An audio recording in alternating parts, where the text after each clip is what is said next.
aspect of hip hop, about hip hop. Where hip hop, we talked about the start of hip hop and all of that. And what was your first interaction with hip hop? How did you come to know hip hop? How were you introduced to hip hop? Oh, my. 1 2 1 2 1 2. I was joking saying when I created hip hop, but that's how close I am to the beginning. When it was starting, we were only doing it for the love, for the art form, for the poetry. And we were not focusing on money at all. And I thought that's the one separation that we really have in our generation is we did it for love, and then money came.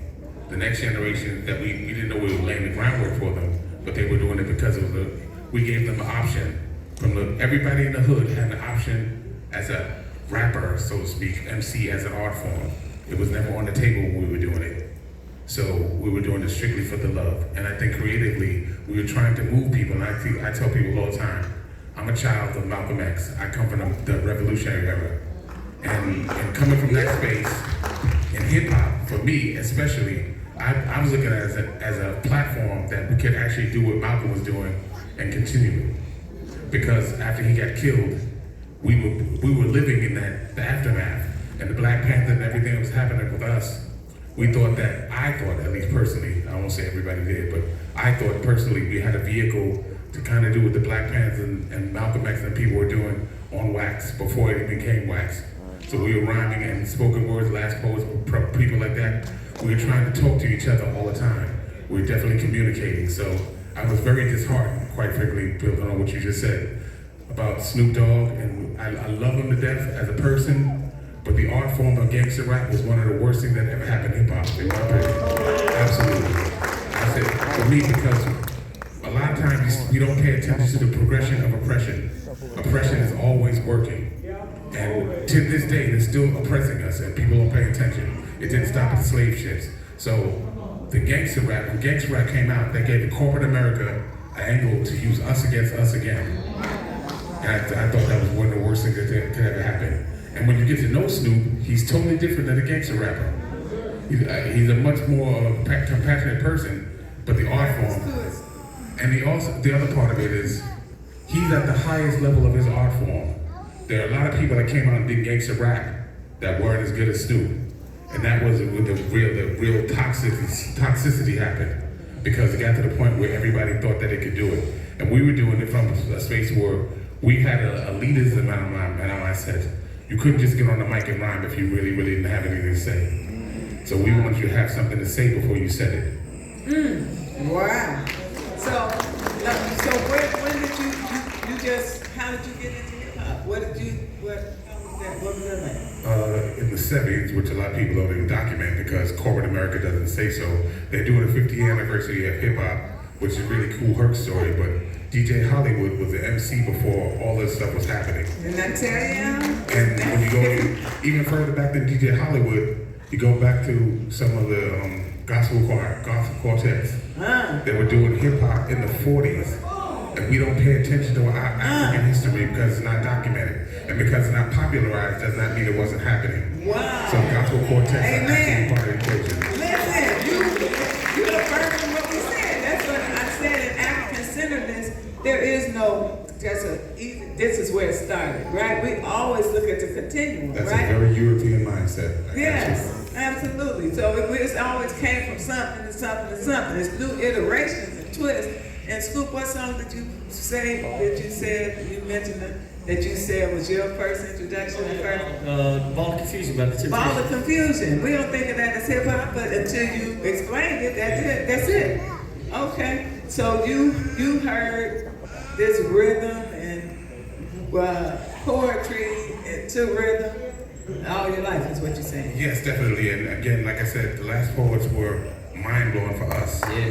Because we came up in that era where we're listening to the lyrics.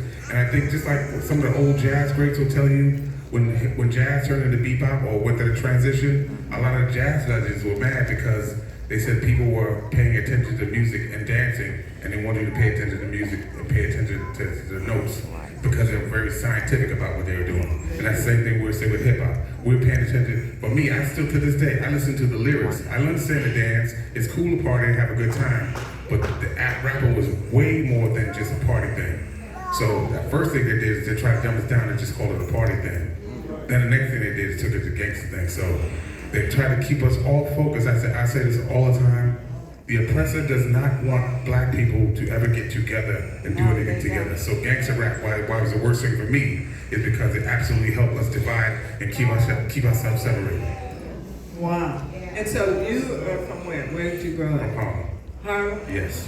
What? So were you, as a child, were you familiar with the Harlem Renaissance and that whole Absolutely, legacy? absolutely. And Marcus Garvey? I learned about it more when I got older, but I was absolutely introduced to that as a child. You felt that vibe? Very, very clearly. Okay. So having you, for you being such a thoughtful person, an intellectual, was it a challenge for you in the rap world early on?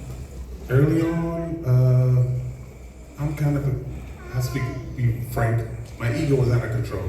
I thought I was smarter. I thought I was smarter than my parents at 8 years old. I thought I was smarter than my parents at 8. It took me to 16 to realize I wasn't smarter than them. But the fact that I to this day, at 12 years old, I made my mind up. I said, I'm never doing drugs. I'm never getting high. I'm never drinking. I never did it to this day. And there's no such thing. There's no such thing as peer pressure. And There's no such thing as peer pressure? For me, there's no such thing as peer pressure. Because I never really paid attention to what the cliches were about quote unquote the hood. So I have a lot of friends that I love them all to death. They go and get high or whatever, and I'm like, to do your own thing. But I never felt peer pressure like I had to do what they did to feel accepted. How? How? Because like I said, ego, lead, heart, all that stuff, mindset was totally different. Okay. All right. So what else did he miss? I'm trying to tap into all the things you might have missed. Okay. So do the Luke win, that's what we were talking about when we came in. Luke win in the court case. Do you think that was a positive thing or negative? It's always a duality going on. That's the other thing about balance. Positivity and negativity happen simultaneously. As we live, we're dying simultaneously. We're living every day, but we're also dying every day. And a lot of people don't like to look at things that way. So, as an intellectual nerd, as they used to call me, but I had good head, so they couldn't really call me that out loud. So I was really, really nice. And they say hip hop saved my life. I said, no, if hip hop didn't happen, if we didn't make hip hop happen, I absolutely would have been a boxer. That's for sure. What? And I used to be in real fights and call myself Sugar Ray and drop my hands and doing all. I was a very show-witty kind of person, so what it is. Okay. Very, very, yeah. So I would have been boxing for real. Why did you box so much? How did you start with that? Because peer pressure in the hood, which what they tried to do, they tried to make it like, well, you're not getting high, so what's wrong with you? Like, and I would always escalate. I was an escalator. I would never try to calm it down. As all, what you said? What you saying? What? So that's your personality. Yes, I always escalate. So you in the LL thing, now Yes. you take full. I started. You take full responsibility for that thing. Okay. I thought hip hop was being dumbed down, and I was very outspoken, and that's why I wrote a book called "There's a God on the Mic," and I broke that. There's a God on the Mic. Okay. I wrote a book, and I broke down rap and hip hop in 17 categories. Because one of my real complaints is hip hop has not been intellectual enough or broken down enough. I think we just say he's the best, he's the greatest based on being hot. And I thought the first time it happened, and quite frankly, my battle was supposed to be Run, not LL. Oh, it's supposed to be with Run? Yes, because I thought that Run DMC was absolutely one of the worst things at the time. And I don't feel that way now, but at the time, I thought a dog, a cat, yes, right. A dog, a cat, a fly, a dog, cat, a mouse, a rat, a fly, he will die in a little net, and then you call that perfection. I'm like, that is absolutely the lowest level of perfection you could ever come on. Like really, a dog, a cat, a fly, a gnat. A fly, he won't die in a little gnat. I'm like, that's absolutely, it's like, and the same thing that happened with, yes, when the West Coast came out, I thought they was just throwing profanity in to make the alphabet seem good. A to the B to the motherfucking C, like, that's not it. That's the alphabet, you just don't curse it in. So I said, at the end of the day, I thought people were getting away with murder lyrically because they were using a lot of profanity to make it seem like it was deeper than it was. So you want to challenge Run? Yes. Well, how do you end up with LL and that thing? On the record, How You Like Me Now, if you listen to the very first verse, I said, I was talking about myself as You said I can only rock rhymes and only rock crowds, but never rock records. How you like me now? I was talking to the whole industry, and Run DMC was at the top of the industry at that time. And then Ann Carly, a friend of mine, put LL's Kango under G, and we took a picture on the album cover and everything. You didn't know what that was, you knew what that was gonna mean. Of course we knew it was gonna be. Okay. So I went with it. So I said, I'll take responsibility for starting it, but that wasn't my idea. Okay. Absolutely. But then he comes back, and you, so do you, you all are credited with this whole battle rap thing starting that, right? Well, I'm credited with starting it earlier than that because there's an old school tape with Busy B. Starsky. It was a rap contest, and Busy B was in it. And he was winning all the contests. And I was saying he's only winning because everybody loves it because they're dancing. You know, the ball, the dang, dang. I'm like, that's not really rhyming, but it's cool. And everybody loved it and having a good time. They were partying. So I got on the mic and did what I did and kind of surprised him. And he said, I didn't sneak attack. I just was in the contest. He knew I was in the contest. I just didn't know what I was going to say. So I just, you know. You just destroyed the ball. Put the ball to the ball, beat you on hold. I just, went in to show people how you could rhyme at a person doing that. Which is another strategy a lot of people learn. That's why I said don't break hip hop down enough. Lyrically enough. Because lyrically you can do a whole lot of things. And I say, I got called to do verses all the time. I said, I would never do a verses, but I would do a verses with Jay-Z. You would? Yes, and I said, the problem is, hashtag Jay-Z has the biggest arsenal of records, and verses were not about verses. That's how you gonna do a verses with no verses? You're doing verses with records. Everybody's hit record, playing hit record. So I said, I would do a verses if we can turn it into a situation where your rhyme is going against my rhyme. I said I would do that. And I said, is that still standing? Yes, but I'm giving credit. I want to give credit also. I think Jay-Z is an actual genius. And I think, again, back to corporate America, they dumbed his story down to making it about he was hustling, sold drugs, and I was doing rap. It's like, that's way short-sighted on what it's really about.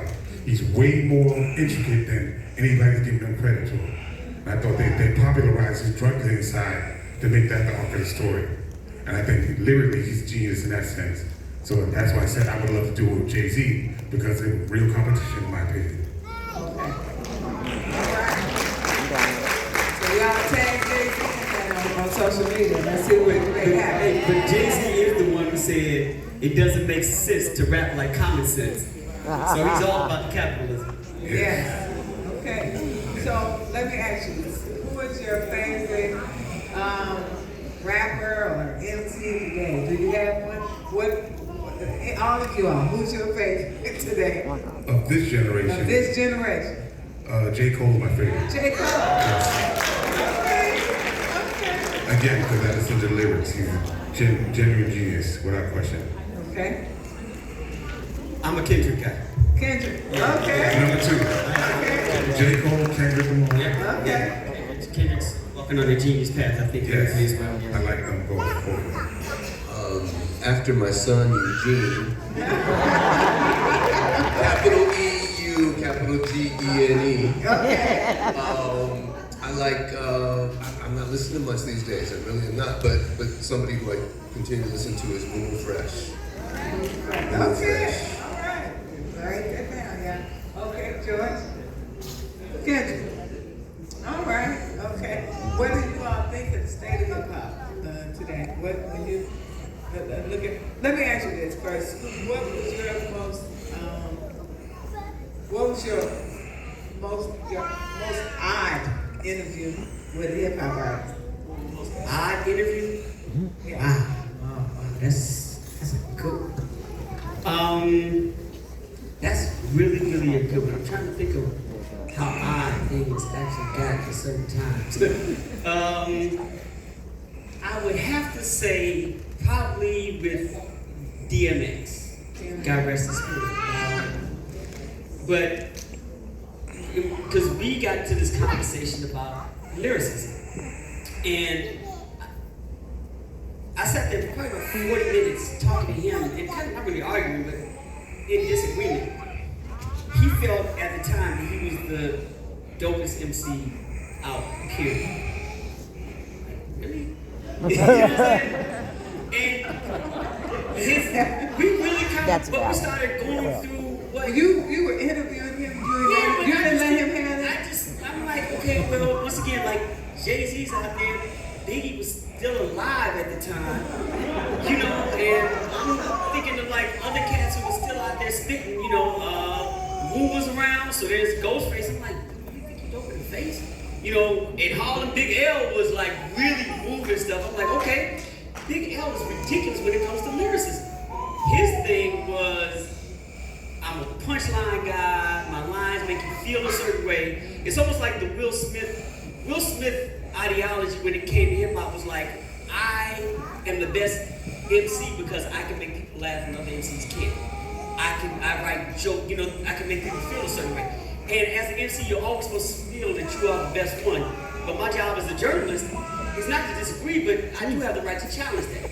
And that was probably the weirdest interview because we sat there for like 40 minutes going back and forth about this. Like, but it was kind of like a history lesson, like, you know, two different individuals looking at the art form in two different ways.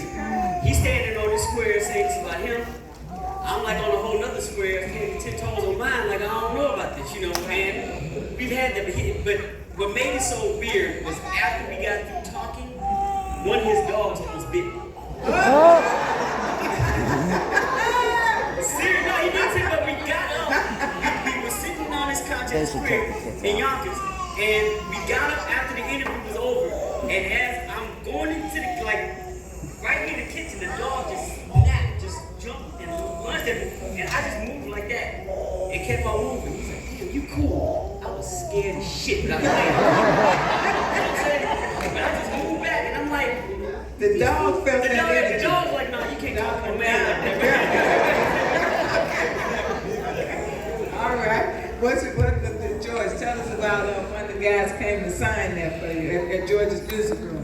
What was the crazy situation? Mike. Bringing DMX up. Uh-oh. No, but see, him and I have become great friends, I tell you. It's just like, you know, in Harlem, Bobby Robinson, the record store guy, and some of Harlem guy too. But at any event, these times when these